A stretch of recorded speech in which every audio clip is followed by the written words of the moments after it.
ہم بات کر رہے تھے کہ بیٹا اور بیٹی کی قدر ایک اللہ تعالیٰ کی نعمت ہے تو دوسری اللہ تعالیٰ کی رحمت ہے۔ حضور اکرم صلی اللہ علیہ وآلہ وسلم نے اس شخص کو جنت کی بشارت دی ہے جو اپنی 3 بیٹیوں کی اعلیٰ تربیت کرتا ہے اور ان کو تعلیم کے زیور سے آراستہ کرتا ہے۔ لیکن پھر بھی آج بھی ہمارے معاشرے میں یہ جاہلانہ روایتیں کیوں قائم ہیں جو کفر کے زمانے کی یاد دلاتی ہیں کہ ہم بیٹوں کو زیادہ فوقیت دیتے ہیں، اچھے کھانے سے لے کر اچھی تعلیم پر ہر چیز پہ بیٹے کا حق سمجھتے ہیں۔ آئیے ذرا اس پہ گفتگو کرتے ہیں۔ ہماری رہنمائی کرنے کے لیے ہمارے ساتھ موجود ہیں علامہ حسین مسعودی صاحب۔ بہت بہت شکریہ مسعودی صاحب آپ کی موجودگی کا، اور آپ کے ساتھ تشریف رکھتے ہیں مفتی عامر محمدی بھائی۔ بہت بہت شکریہ عامر بھائی آپ کی بھی آمد کا۔ آپ دونوں کو ہماری طرف سے رمضان کی بہت بہت مبارکباد۔ اور اس وقت پروگرام میں ہمیں جوائن کر رہے ہیں گوہر بھائی بھی، گوہر رانا ہمارے ساتھ موجود ہیں، ان سے بھی ہم خوبصورت کلام اور منقبت سنتے رہیں گے۔ بہت شکریہ گوہر بھائی ہمارے ساتھ موجود ہونے کے لیے۔ علامہ صاحب اگر گفتگو کا آغاز آپ سے کیا جائے، آج بالخصوص جب ہم 3 رمضان کا حوالہ بھی حضرت بی بی فاطمہ کی وصال کا بھی دن ہے، مجھے یہ بتائیے ان کی زندگی سے اور بالخصوص حضور اکرم صلی اللہ علیہ وآلہ وسلم کا جو رویہ اپنی بیٹیوں کی طرف تھا، جو محبت بیٹیوں کی طرف تھی، اس سے ہمیں کیا سبق ملتا ہے؟ بسم اللہ الرحمن الرحیم وبہ نستعین وہو خیر ناصر ومعین الحمدللہ رب العالمین والصلاة والسلام علی رسولہ الکریم وعلیہ الطاہرین وصحبہ المنتخبین۔ بسم اللہ الرحمن الرحیم انا اعطیناک الکوثر فصل لربک وانحر ان شانئک هو الابتر۔ سورہ مختصر ترین سورہ اور جامع ترین سورہ، اور یہ میرے رسول کو وَلَسَوْفَ يُعْطِيكَ رَبُّكَ فَتَرْضَىٰ کہ جب خداوند عالم نے وعدہ کیا اپنے حبیب سے کہ ہم آپ کو عنقریب بہترین تحفہ دیں گے دنیا میں بھی اور آخرت میں بھی، تو وہ کوثر کا ایک تحفہ خداوند عالم نے اپنے رسول کو عطا فرمایا۔ اور دنیا کی کوثر کے لیے حضرت فاطمہ کا علماء نے، مفسرین نے لکھا کہ یہ وہ کوثر ہے جو دنیا کی سیرابی کے لیے، یعنی دنیا میں میرے رسول کے لیے جو پریشانی ہے، وہ پریشانی یہ کیا ہے کہ دین کو مشکل جب پیش آئے تو کون اس کا دافع ہوگا، کون اس کو سنبھالے گا، کون اس کو بچائے گا۔ تو بس آج کا سوال جو آپ کا ہے اسی سے تھوڑا سا ریلیٹ کر کے ہی میں حضرت فاطمہ کی فضیلت کے حوالے سے بات کر لوں گا کہ دیکھیے یہ کوثر، دنیا کی کوثر کا نام حضرت فاطمہ الزہرا ہے، اور جنت کی کوثر کا نام وہ نہر کوثر ہے۔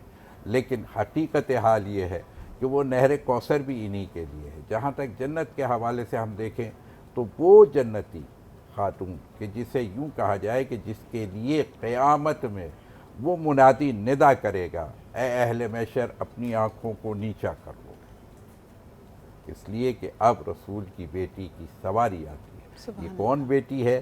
یہ قیامت میں بھی وہی میں کہوں گا کہ جی ہاں، دنیا میں جس کے لیے ابھی آپ نے سنا بھی کہ کیا ہے، دنیا میں جس کے لیے کائنات کا ہر ذرہ ذرہ جس کی تعظیم کے لیے کھڑا ہو، اگر وہ کسی کے لیے عزت و تکریم کرے، اپنی جگہ سے جب وہ تشریف لائیں تو کھڑے ہو جائیں، بلکہ نہ صرف کھڑے ہو جائیں، وہاں تک جائیں اور اپنے ہاتھوں سے ان کو ہاتھوں میں لے کے اپنی جگہ پر لا کر کے بٹھائیں۔ یعنی یہ عجیب و غریب منزل ہے۔